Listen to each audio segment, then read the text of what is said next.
Assalamualaikum warahmatullahi wabarakatuh.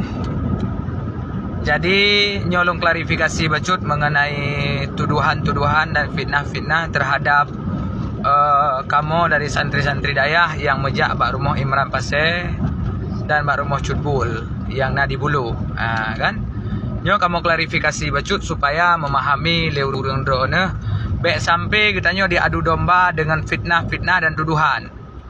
Jadi kamu dalam rangka mejak Bak Rumah Imran Pasir untuk kamu meminta kepada Imran Pasir agar dia meminta maaf yang telah menghujat, memfitnah dan mencaci maki Ayah Sub.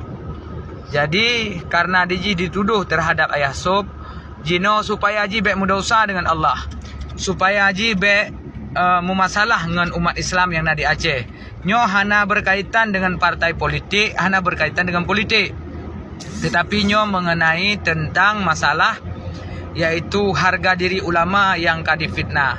Jadi kamu jak kenan cuma kamu minta, bahkan kamu kalau merempok dengan urun Tuhan, dengan Pak Gesi lang kampung, kamu akan mejak minta karu, kamu hanya meminta agar Imran Pasir segera mengklarifikasi, meminta maaf atas tuduhan-tuduhan terhadap Ayah Sub.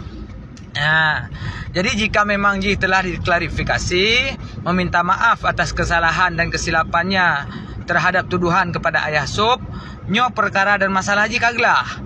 Karena kamu nyo mejak baji berdemi Allah hana miapakat mulha dan sebagainya sebagai tuduhan dan fitnah.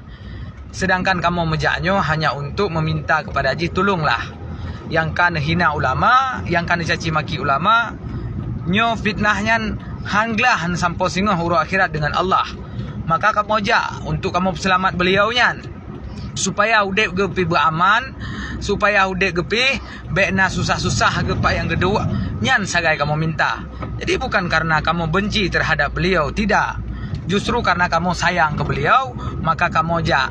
Jadi ketika kamu jak dituduh kamu dengan berbagai macam tuduhan, nyo adalah satu propaganda karena nyo tengah musim politik.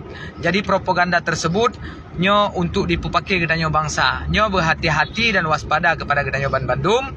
Nyo enak manteng, mudah-mudahan kepada nyo bisa memaklumi dan mengerti apa yang Tuhan sampaikan. Wabillahi taufik wal hidayah. Wassalamualaikum warahmatullahi wabarakatuh.